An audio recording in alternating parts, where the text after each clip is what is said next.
Sala firme patio Pagate Cosito y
Mes très chers compatriotes,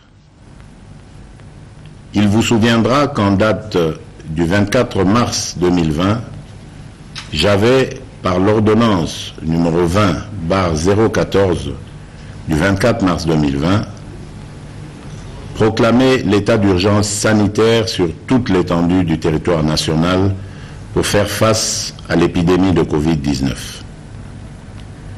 Cette grave crise sanitaire qui affecte le monde entier a rendu indispensables les mesures prises au niveau national pour agir au quotidien. Ainsi, après la première vague des mesures décrétées dans l'ordonnance précitée, j'en ai pris d'autres, rendues nécessaires par l'évolution de l'épidémie dans notre pays. De manière générale, toutes ces mesures associées à la bravoure des équipes impliquées dans la riposte multisectorielle ont permis de ralentir la progression de l'épidémie à Kinshasa et de freiner son expansion dans toutes les provinces. Grâce à ces efforts, nous sommes parvenus à réduire la mortalité très élevée au début de l'épidémie de 11% à 2,4% actuellement, avec un nombre de plus en plus croissant de guéris. Davantage, nous notons une tendance à la baisse du nombre de nouveaux cas au cours de ce mois de juillet. Ce bilan nous place sur le plan africain à la 9e place en termes de nombre de cas et à la 12e place en termes de nombre de décès, déjouant ainsi toutes les prévisions catastrophiques qui ont été prédites pour notre pays au début de l'épidémie. Mes très chers compatriotes, cette nouvelle maladie qui a surpris toute l'humanité a causé des conséquences néfastes sur le plan sanitaire, économique et social. Aucun pays n'est épargné, même ceux qui disposent des meilleurs systèmes de santé et de protection sociale. Les mesures prises ont obligé nos enfants, nos parents, les agents publics et ceux du secteur privé à rester confinés chez eux. Elles ont impacté et continuent d'impacter sur le fonctionnement des institutions de la République, publiques, latérales. Les leçons nous ont appris que nous devons vivre avec cette maladie sans peur. Nous devons ainsi adapter nos contre ce fléau, cette évidence. Face à cette réalité, un consensus s'est dégagé entre le Parlement, le gouvernement et la société civile, ainsi que le secteur privé et les partenaires techniques et financiers, sur la nécessité de sortir de l'état d'urgence en continuant la lutte contre la Covid-19 à travers des mesures sanitaires, administratives et de police non dérogatoires aux libertés individuelles et collectives. Mes très chers compatriotes, aujourd'hui, 21 juillet 2020, à minuit, prend fin l'état d'urgence proclamé pour faire face à l'épidémie de Covid-19 en date du 24 mars 2020 et renouvelé à 6 reprises. Les mesures irrelatives cessent d'avoir effet. Cependant, il doit être clairement entendu que la fin de l'état d'urgence ne veut pas dire la fin de l'épidémie de Covid-19 dans notre pays. Par contre, c'est l'indication pour toute notre nation de revenir progressivement à une vie normale tout en respectant les gestes barrières et d'autres mesures irrelatives. Il est donc question de faire l'équilibre entre notre santé physique, celle de notre économie et la stabilité de notre société. La fin de l'état d'urgence implique le retour progressif à la vie normale en respectant un certain nombre de préalables par rapport aux mesures sanitaires qui seront de stricte observation et à la reprise des activités en fonction des secteurs concernés et suivant les dispositifs mis en place par les autorités compétentes. Mes très chers compatriotes, ces préalables comprendront l'engagement des responsables à faire respecter les mesures spécifiques prises par le gouvernement, le renforcement de la sensibilisation et de la communication sur la maladie et sa prévention, ainsi que l'implication des différents acteurs engagés dans la lutte contre la Covid-19 à tous les niveaux. Quant aux mesures qui doivent accompagner le retour progressif à la vie normale, j'instruis ce qui suit.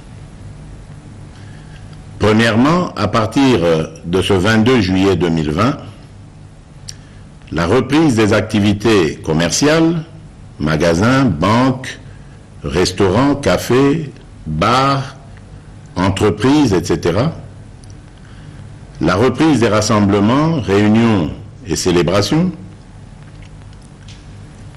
la reprise des transports en commun. Deuxièmement, à partir du 3 août 2020, la reprise des écoles et des universités, en commençant par les classes et promotions terminales. Troisièmement, à partir du 15 août 2020, la réouverture des églises et lieux de culte, la reprise des mouvements migratoires interprovinciaux, l'ouverture des ports, aéroports et frontières, la réouverture des discothèques, stades et salles de spectacle. Toutefois, pour les funérailles, les dispositifs actuels restent maintenus et doivent être de stricte application. Dans ce contexte, il sied de préciser que les modalités pratiques de reprise dans les différents secteurs seront déterminées par les autorités nationales, provinciales et locales compétentes. S'agissant des mesures sanitaires qui doivent impérativement accompagner la reprise, je rappelle la nécessité d'observer partout et en tout temps les mesures barrières ci-après. La mise en place des dispositions de contrôle à chaque entrée impliquant la prise de température, le lavage des mains et ou l'application des gels hydroalcooliques, le port correct et obligatoire des masques dans les lieux publics, le respect de la distanciation physique, le contrôle et le suivi de l'état de santé du personnel public et privé, ainsi que la décontamination et la désinfection régulière des lieux d'activité. J'instruis le gouvernement de la République et tous les services habilités de prendre des dispositions nécessaires y afférentes. Aussi, je réaffirme mon engagement à la mise en œuvre du programme multisectoriel d'urgence et d'atténuation des impacts de la Covid-19 en République démocratique du Congo que j'ai lancé le 18 juin 2020. Ce programme, qui est toujours en cours de mise en œuvre par le gouvernement, s'articule autour des 3 axes ci-après. 1. Riposte, surveillance et renforcement du système de santé. 2. Soutien à la stabilité économique et relance de la macroéconomie. 3. Atténuation des risques et soutien aux populations. À cet effet, j'ai instruit ma task force, le comité multisectoriel, le secrétariat technique, le ministre de la Santé et le ministre du Plan, ainsi que l'ensemble du gouvernement, de demeurer en alerte et de redoubler d'efforts dans la surveillance et la prise en charge de cette épidémie.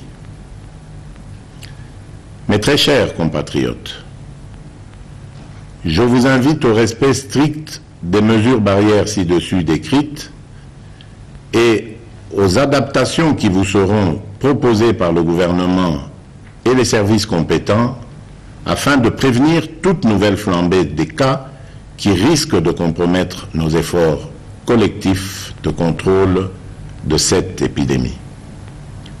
J'encourage aussi tous les chercheurs dans les différents domaines à poursuivre leurs efforts dans la recherche des solutions innovantes locales pour contribuer à endiguer cette crise. J'exprime toute ma reconnaissance et tous mes encouragements aux équipes de riposte contre la Covid-19 qui, dans des conditions difficiles, ont fait et continuent de faire preuve de bravoure et de patriotisme. Je remercie aussi tous les partenaires bi- et multilatéraux qui nous assistent dans cette guerre contre la pandémie. Mes très chers compatriotes, au moment où nous amorçons une autre étape dans cette crise, je ne peux pas oublier toutes ces familles qui ont été directement victimes de ce fléau et pour lesquelles j'exprime toute ma compassion et celle de la nation tout entière. Mes pensées vont également et spécialement au personnel soignant qui, du reste, ont payé un lourd tribut en vies humaines dans l'exercice de leurs fonctions. Mes très chers compatriotes, notre devenir et notre avenir dépendront de notre conscience, de notre comportement, de notre discipline et de notre solidarité, sans oublier notre profonde confiance et notre foi en la grâce divine. Que Dieu bénisse la République démocratique du Congo. Je vous remercie.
tala